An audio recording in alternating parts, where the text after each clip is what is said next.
Well, we're very privileged to have Rachel Elior as our next speaker. She was a student at the Hebrew University, where she received her BA and her PhD, summa cum laude. She was an associate professor in the Department of Jewish Studies in the Hebrew University. She was appointed in 1988. She became a full professor in 1993 in the Department of Jewish Studies. In 1997, she was the head of the Department of Jewish Studies, and from 1998, she has held the Cohn Chair in Jewish Philosophy. Her publication interests include the history of Jewish mysticism, early Jewish mysticism, Qumran, Hechalot, Kabbalah, Messianism, Hasidism, Frankism, and Jewish women. She's written and edited, published 10 books and 90 articles, a very prolific scholar, and we're very pleased to welcome her today.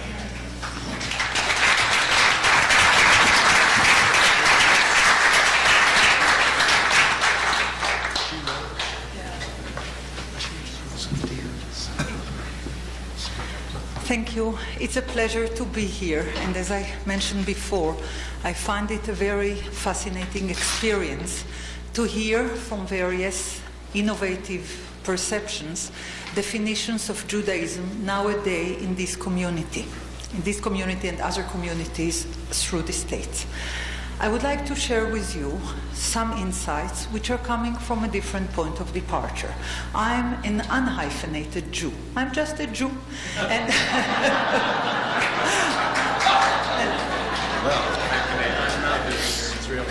And for me, being a Jew, if I would have been asked to draw it, let's say, I would, a bit with chutzpah, I would take the, how would you call it, the anagram of the atom. You know, when there is a circle, when there is a dot, and there are circles around it.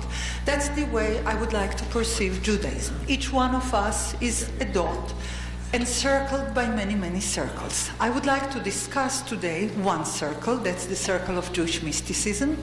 But before I would do that, I would like to make one comment related to the previous presentation, which was fascinating. I would like to mention the fact that in Hebrew there is no such word as religion. No such word. Religion is not a Hebrew word. In the whole entire Bible, there is not a word for that. If you like to, that is not a biblical word. That is a much later word. We say in Hebrew we have chok, law, mishpat, justice. We have ruach, spirit, we have God, but we don't have religion. What does it mean? That we don't have abstraction of those things. We have very precise. Hebrew is a very precise language. There is law, there is memory, there are commandments, but there is no such a thing as a religion. On the other hand, I would like to say one word on the key word of this colloquium, spirituality. The word spirit is in the second verse of Genesis, where we say that the Spirit of God is hovered above the water. It's a wonderful word, spirit, but it's divine in its origin. However, we share with God the very same word. God gives people spirit when they are created. In Hebrew, the same word, ki ruach hi ba'adam, there is a spirit in a person. Ruach Elohim, a divine spirit. Ruach as a wind, ruach as breath, all are the same word.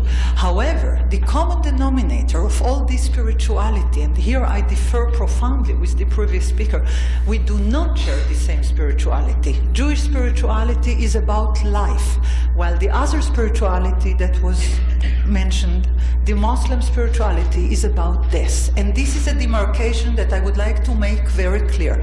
All Jewish spirituality is about life, fostering life, imagining life, creating life. It's not about death. The Islamic fundamentalist spirituality is about death. It's about hailing death and not hailing life. We should not say that it's all equal. It's not equal. One spirituality fosters life and the other fosters death. Now, how do we foster life? And that's the last remark in that relation. we were told about sight and hearing, the material which we see in our eyes and the spiritual which we don't see. The definition of spirit is the thing that we do not see. It's the abstract. What is it then about the spirit that we can say in our senses? We hear it. That's the reason we say Shema Israel and not Re'eh Israel. We say, hear, O Israel, and not see, O Israel. You cannot see the spirit. You can only hear it. Thus, hearing invites an interpretive process. You hear something, you read something, but you need to interpret. The visual you don't need to interpret. The audible you must interpret. Thus, spirituality is about interpretation. It's about hermeneutics. And the content of spirituality is what we bring to the written word, what we bring to the spiritual message. It's the interpretative process that makes spirituality. Thus, there is a difference between one spirituality and another. There is a profound difference between Japanese spirituality, Buddhist spirituality, Muslim spirituality, Jewish spirituality. Why? Because each one of us brings to the process of interpretation his or her own culture, and culture is about language, and language is not the same. So we must be aware that there is not only equality that we all hail, there is certainly room to respect and to treat with equality everyone's spirituality, but they are not the same. They're profoundly different from one another. I'm going to speak about Jewish spirituality, about the tree of knowledge, good and evil, which a significant branch of is Jewish mysticism. Judaism is about hearing, and it's about interpreting. As you all know, the Jewish God has no vision, has no visual apprehension. It is abstract, but as soon as something is abstract, as soon as something is a word, there is a meaning to that word, and meaning could be changed, meaning could be enriched, meaning could be replaced. We are talking on ongoing religious interpretative process which enhance new meaning to old tradition. Now, mysticism has not been well received in the modern world. Its popular expressions, as well as political applications that have frequently involved manipulative and cynical distortions, have led contemporary writers to use mystical as a term for dubious phenomena lying outside accepted canons of rationality. The term mystical is frequently applied in a derogatory way to anything that does not accord with common sense or is not respected for cultural, social, religious, or other reasons. However, when dealing with abstract topics concerning complex cultural issues, it is advisable to avoid hasty judgment and not present the multifaceted past in the light of a single-faceted present, i.e., don't think that Madonna is Kabbalah and don't think that Jewish mysticism is Kabbalah centers. It is not. Okay, so we should refrain from judging the past according to the limited representation of the present. The corpus of mystical writings developed in the traditional Jewish world over the course of thousands of years. With all its cultural and historical manifestations, the concept of mysticism covers a rich world of thought, creativity, imagination, and inspiration, transcending existential experience. We might want to ask, what is this word? What is that mysticism? We all know that we are against it, but what is it? What is it, mysticism? It comes from the Greek origin mystos, which is to close, just to close one's eyes to the world. Being mystical is being engaged in an imaginative process of interpretation, no more, no less. Jewish mysticism, like other mysticism, is an interpretative approach to a tradition, nourished by imagination, nourished by dreams, nourished by visions. The different religions may have different channels of inspiration, but basically Mysticism is about history of imagination, history of creative imagination within religious context, nourished by all places where demarcations are blurred, where distinctions are blurred, in our dreams, in our visions, in our mythology, in our symbols. Their demarcations may blur. Mysticism is the other side of law. Law is about distinctions. Mysticism or legend is about blurring demarcations, is about mixing up metaphors, is about breaking the borders of different concepts, while the law or the halakha is about establishing distinctions, clarifying limitations, allowing wrong and right in a very clear way. The law is always judged in the public domain, and it has to be very strict and very clear and accessible to all. It is public, whether it comes from a divine source or from a human source, but it's operating in the public domain. It has to be very clear. Mysticism is individual.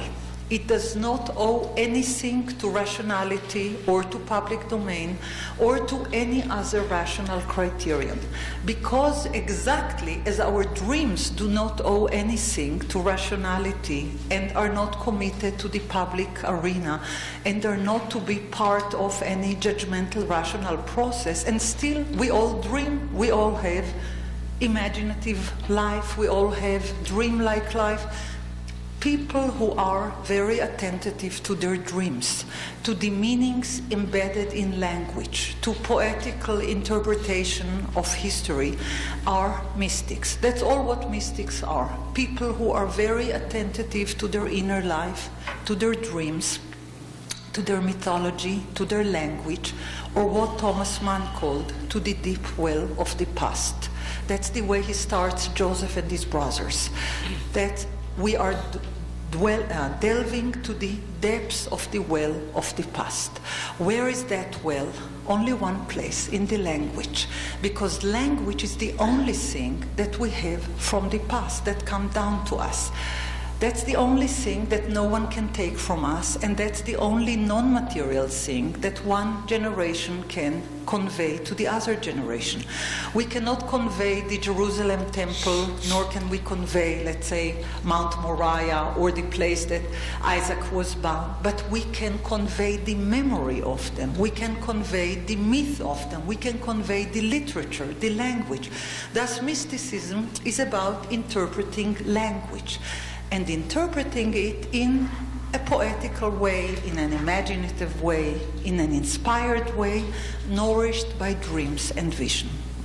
Now, all that is very interesting as long as we remember that mysticism is not aimed to any rational public arena. It is not. This is not its concern. It's not its interest. Now, mysticism belongs to the history of human imagination, creativity and interpretation, as well as to the attempt to reconstruct the meaning of the past and to decode and transcend any literal meaning of the human experience. Mysticism is about decoding the past, not being historical, not being precise, not being academic. On the contrary, it's about deciphering the inner truths or the transcendental truths that transcend the borders of rationality. Now, what do they transcend? What do they try to decipher? The human experience, the deep human experience of death and pain and limitedness and lack of freedom. They're trying to decipher that, doing two things. They're trying to decipher the history of the transcendent God, the invisible God, and they're trying to decipher the history of human experience, the hidden part of human experience. They're projecting one on the other. God would be deciphered in human terms, and humans would be deciphered in divine terms. Thus, in Jewish mysticism, God would be called Adam Kadmon Lekol Kdumim, primordial man before any past, And humans would be called eternal beings because their souls are eternal. They're not living within physical bounds, but they're also living beyond, according to that belief. Again, mysticism should not be judged on a rational way because it does not deem to be rational. It is exactly like our dreams. They're not rational. It is exactly like moments of inspiration, like great moments of poetry, like great writing, trying to say in words what usually is evasive, what usually is coming back from words. But who would do that and why? I would define Jewish mysticism as the major avenue of freedom for people that were denied any freedom in their historical existence. I would say further, people who have freedom do not need mystical interpretation. People who were denied freedom, that means that they lived in pain and with disagreeability with their existential constraints, needed to play with alternative possibilities. They would be playing with messianic dreams, they would be playing with predeterministic circles of meta-history. They would do that because their existence was impossible, left so much to be desired that there was no point to hold to that. The eminent historian Yosef Chaim Yerushalmi said that Jews never wrote history because they did not consider writing their present of any eminent importance. They always memorized. The name of his book is Zachor. Zachor is memorized, simply memorized. They memorized their glorious past, not necessarily a true past. Maybe it's imaginary past, maybe it is an imagined community. However, they memorized their past as was recollected in books, in the holy books, and they believed in the future. That's where belief is needed, only in the future. For present, you don't need belief. In the present, you live. The past you need to commemorate, you need for that memory, Zachor. For the present, you need shamor. You need the kind of instructions that form a community. For the past, you need commemorate, memorize the lost past. And for the future, you need belief. Belief like ani ma'amin bevi'at HaMashiach. I believe in the coming of the Messiah. I believe that, what does it mean? I believe that one day there would be an alternative reality, different than the reality that we experience now in this time and in this place. Remember that things were written by, that kind of perception was cultivated by people that had no freedom and no equality. Further, it was written in the traditional world where people were not celebrating their individuality. On the contrary, the concept of me, the concept of I, is a very late concept. The concept of the individuum is a very late concept. People were part of a nation or of a community. They were not individuals. Those who were individuals, those who were attentive to their individual input or individual experience, were writing down their experience within the mystical tradition. They would be writing mystical commemorations, or they would be writing mystical autobiographies. But that would be done only by people who were very attentive to their dreams, to their visions, to their individual experience. The rest would not do it, they didn't need it. So mysticism would be a course of individual expression in a religion that does not allow such room. The law is never individual. It might be worthwhile to remember that the Jewish law has no rights. The idea of right is not there. It's only the idea of duty. You have to do this and you must refrain from doing that. You don't have a right in the Jewish law other than the right to live. You don't have rights and you don't have individual existence. In Jewish mysticism, you have all the rights in the world to play with your imagination, not in the actual living arena, only in the inner spiritual arena. Within your spiritual life, you were completely free. People who sought that freedom expressed it in mystical writing. Within the legal arena, within the public legal arena, there was no place to individual experience. There was only communal binding. It was needed for the sake of ongoing communal life, for continuity, for people that their continuity was threatened. Mysticism served exactly the opposite thing. It served the needs of individuals to express their individual experience and to write their own singular life. Those who needed that found in Jewish mysticism, known also as legend, known also as Kabbalah, and it is Kabbalah and not Kabbalah, it's Kabbalah. Kabbalah comes from the word lekabel. Kabbalah means simply tradition. Lekabel, something that we received in Sinai. Now, we did not receive Kabbalah in Sinai. But what did we receive? We received the freedom of interpretation. And that is such a freedom. According to the Jewish perception, 600,000 stood in Sinai, and 600,000 versions were heard by each individual. 600,000 listeners heard 600,000 versions of the literal law. So in the very center of the Jewish perception, we have the idea that there is no such a thing as literal tradition beyond the constraints of the law. The law is literal and clear. But other than the law, the very same text that serves as the source of the law is also being interpreted as a source of inspiration. You may say, you or your forefathers and foremothers who stood in Sinai, they heard another version.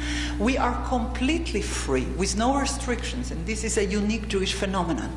We are completely free to reinterpret our literal tradition in any way we wish. We are not free to do, we are free to think. In the realm of action, there is no freedom. The law is binding. In the realm of interpretation, of thinking, of poetry writing, of literature writing, we have complete freedom. Thus, the very same text could be read on its literal level as law, and it could be read as free interpretation, as legend, as mysticism, as Kabbalah. So people who claim that they received it in Sinai are saying something fundamentally true. It's not the text that they receive. It's the freedom of interpretation that they received. Because what is Kabbalah? Kabbalah is a mystical library. Those are books, those are written traditions, which were written down in two big periods, or we can say in a very general, incorrect way, that there are two major periods of Jewish mysticism. One is called chariot mysticism, and one is called Sfirot mysticism. What is a chariot? A chariot is not, as usually we think, it's not Merkava, a chariot. Merkava is assemblage. Merkava is composition. Merkava is to combine together, leharkiv, to put together. What is that they are putting together? What is that they are referring to, and why? We always need to ask why. Because Merkava mysticism, known as chariot mysticism, wrongly in a wrong translation, is referring to a verse which is rather forgotten. But in the book of Chronicles 28:18, we are told that in the Holy of Holies, the centerpiece, in the very center of the Holy of Holies, stood a divine chariot. It is said in Hebrew, "Uletavnit merkava hakruvim zahav, laporsim besochachim al aron brit Adonai." To the pattern of the chariot, the cherubs of gold are hovering their wings and hovering above the Ark of the Covenant. Whatever that means, we are told one thing. The first chapter of Jewish mysticism refers to the first chapter of Jewish history. That's the history of the temple. Now, since when do we have Jewish mysticism? I can tell you the exact moment. As soon as the temple was destroyed, mystical compensation was created. Who created it? The priest-prophet Ezekiel, the son of Buzi, the priest. Ezekiel was a priest who served in Jerusalem. He was exiled. He was among the high priests of the house of Tzadok. He was exiled in the course of the exile of Yehoiachin. He witnessed from afar the complete destruction of the temple. In his imagination, only in his imagination, in his poetical vision, he said, in spite of the fact that the earthly temple is devastated and destroyed, and the heavenly chariot and the earthly chariot is destroyed, I pick up the center of the Holy of Holies, the paradigm of gold, of the cherubs of gold, and I would transport it into the heavenly realm. Ezekiel saw a vision of the divine chariot in Babylon, telling himself and telling his listeners that in spite of the fact that the historical temple has been destroyed, the heavenly pattern of it is eternal. If there would have not been a destruction, there would not be Jewish mysticism. There would be no need to recreate in the spirit what was not lost in matter, and vice versa. Only what was lost in matter is recreated in the spirit. So the first chapter, for 1,000 years, from the 6th century BC until the 6th century or 5th century AD, Merkaba mysticism is about heavenly temples, which were the inspiration of the first tabernacle shown to Moses in the mountain, and later on shown to David when he instructed his son in the book of Chronicles how to build a temple. This is the Jewish lore. Again, it's not a question whether it is true historically, but that's what the Holy Scriptures say, that's what people believe. That's their imagined community, that is their historical past. So when we lost the reality, we recreated mystical reality that was of greatest importance. Now, two things were lost when the temple was destroyed. It's not a building that was destroyed. Really, in order to understand what is a temple, we need to put together Capitol Hill, National Library, Congress, Manhattan, and all together that was the role of the temple. It was the source of knowledge, power, money, library, religiosity, all of that was the temple. The people who served in the temple are known as priests and Levites. What happened to them? They lost their place of worship. What would we do with them? One very simple thing. We turn them into angels. Wherever you see angels in Jewish tradition, there are priests. The lost priesthood has been transported into Malachei HaSharet, the very same word, those that we say in Friday night, when we welcome the Malachei HaSharet, the ministering angels. They are sharing the same verb, which is exclusive to the priestly service. Sherut, sharet, that's what the priest used to do. So when we lost the earthly priesthood, we invented the angelic priesthood. In Qumran, in the Dead Sea Scrolls, we are told that their name is Kohanei Korev. Kohanim, those are priests. Korev is from korbanot, from sacrifices. So the sacrificial heavenly priests are replacing the earthly priest, which lost their place of work. 75 years later, after the first temple was destroyed, the second temple was erected. However, it was never the same. The divine chariot or the golden chariot of the cherubs was never recaptured, so it was only in memory.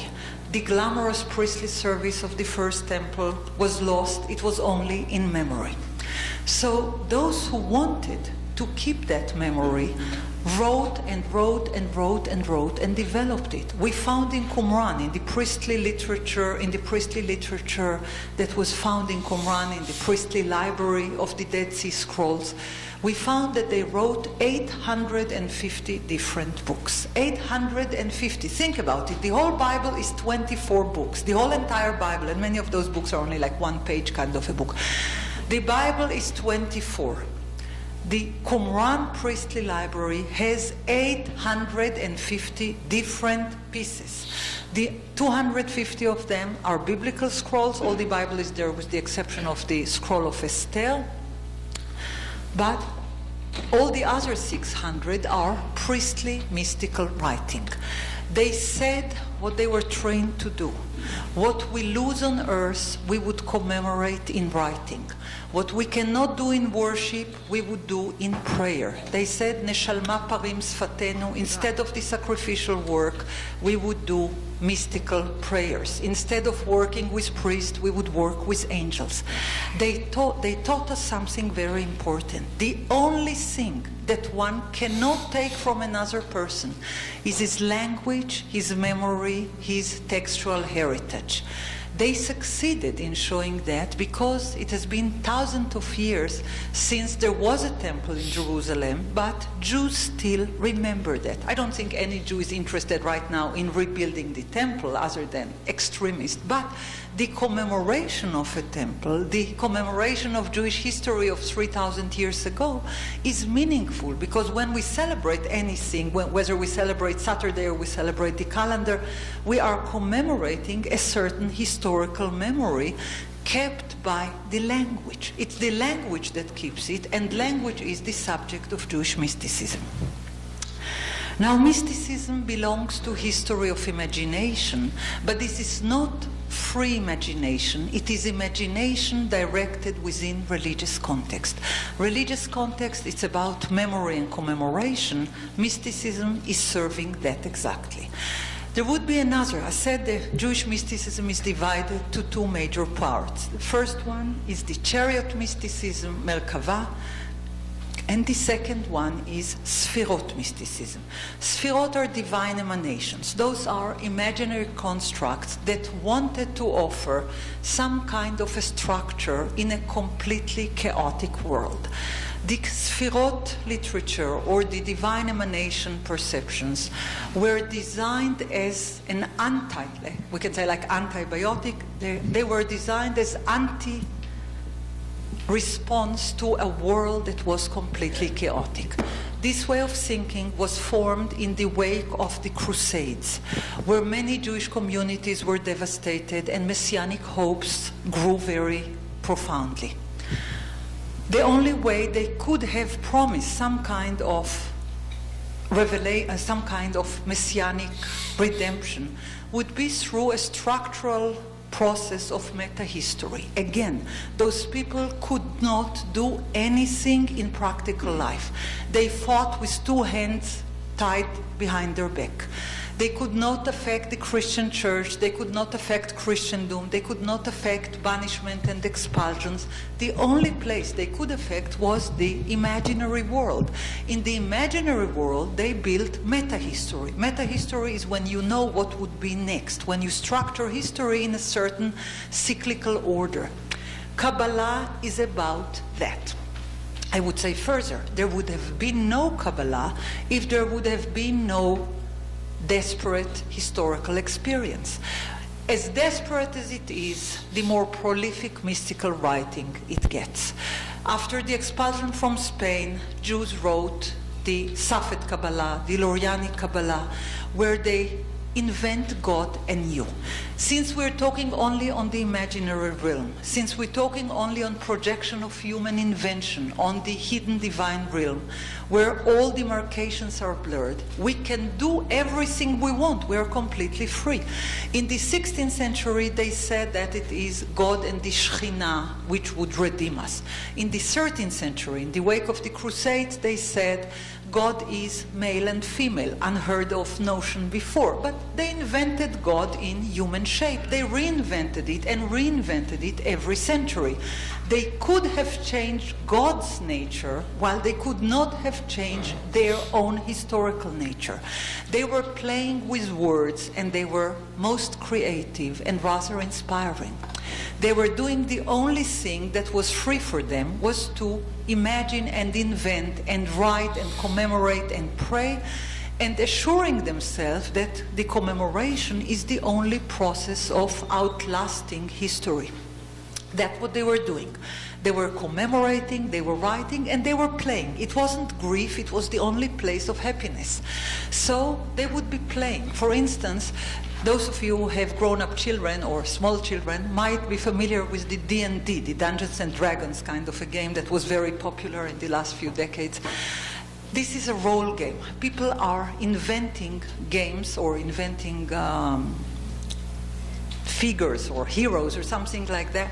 They were doing the same. They were sitting and playing in 13th century Spain, saying, you are Rabbi Akiva, you are Rabbi Shimon Bar Yochai, you are this hero, you are that hero, and now let's share roles. You would be the leader of that game and we would be the leader of that game. They were playing together. The book of the Zohar is a book of playfulness.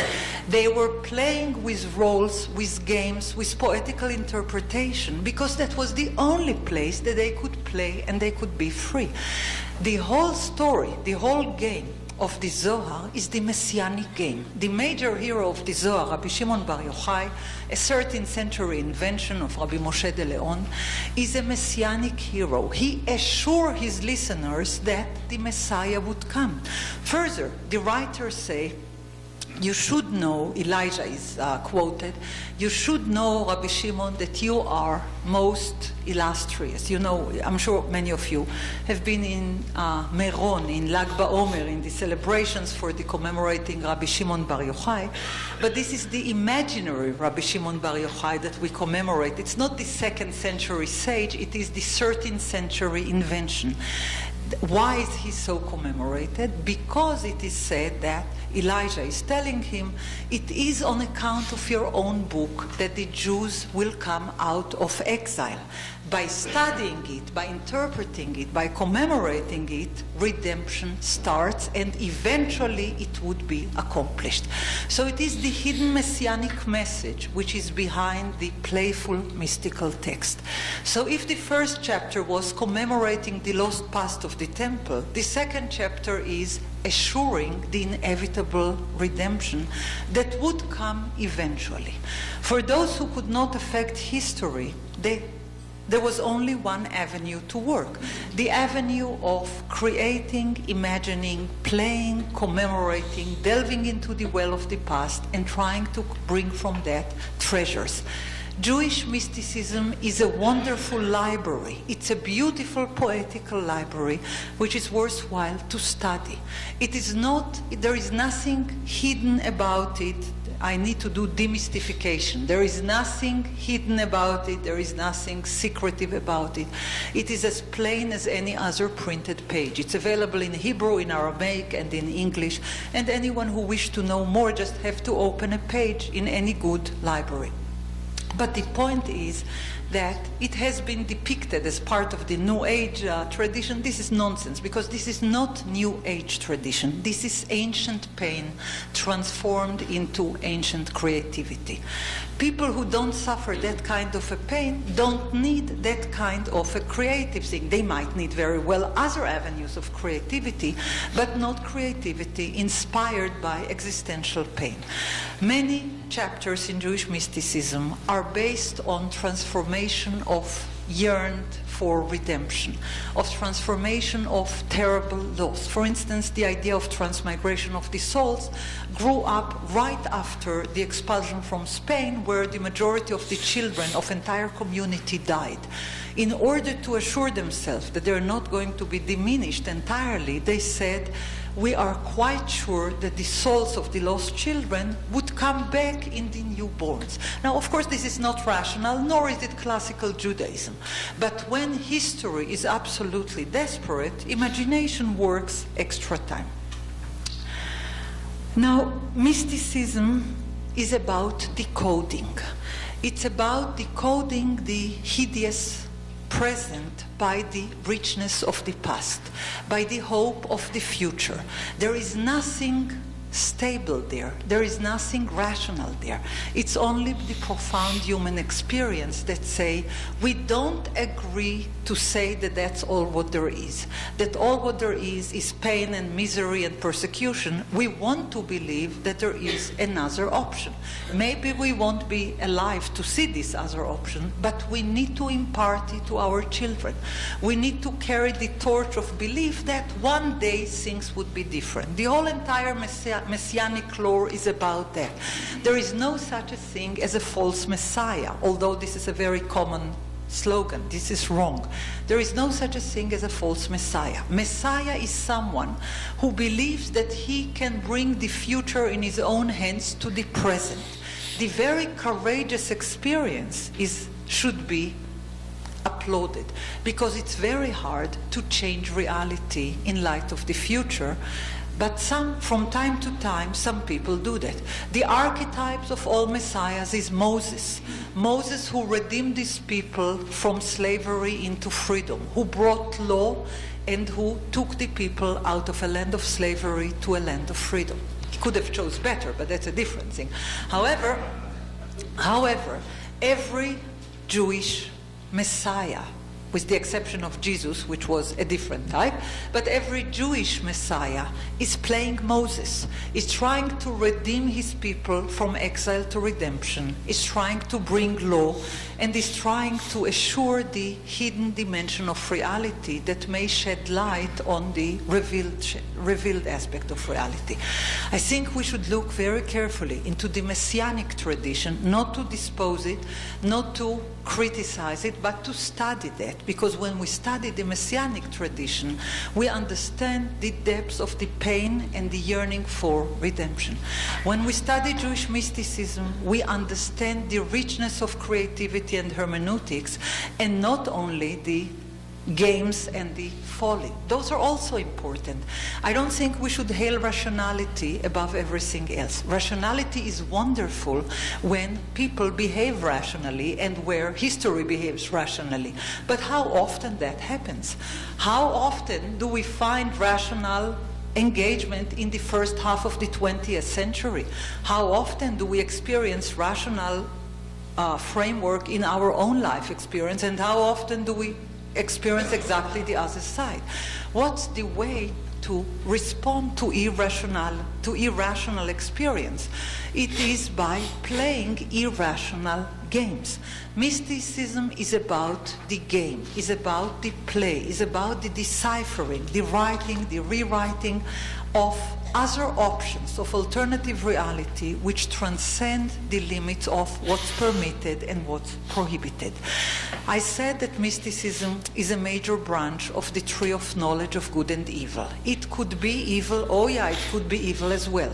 It could be manipulative, it could be misleading, it could be evil affected, but so could be any old religion, so could be any old regime, so could be rational regimes like fascism, Nazism, and other isms like Stalinism and communism, which were all rather rational in their own self-perception. Only the consequence of what they did was completely irrational. So I don't think we should dismiss mysticism because it is irrational. On the contrary, we should say, what is the richness in the irrational creativity? I don't advise anyone to behave irrationally. I just advise, let's read very carefully irrational writing, trying to understand why they are irrational, or what's the alternative rationale offered by them. What's the alternative way of thinking that one is able to understand?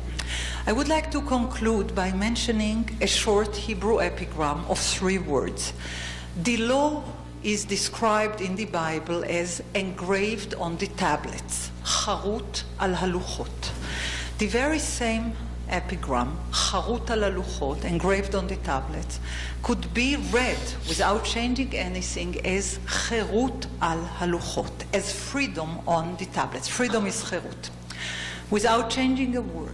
Our sages said, don't read only engraved on the tablets, the eternal law, also read charut, also read cherut on the tablets, freedom of deciphering, of understanding, of recreating for every generation.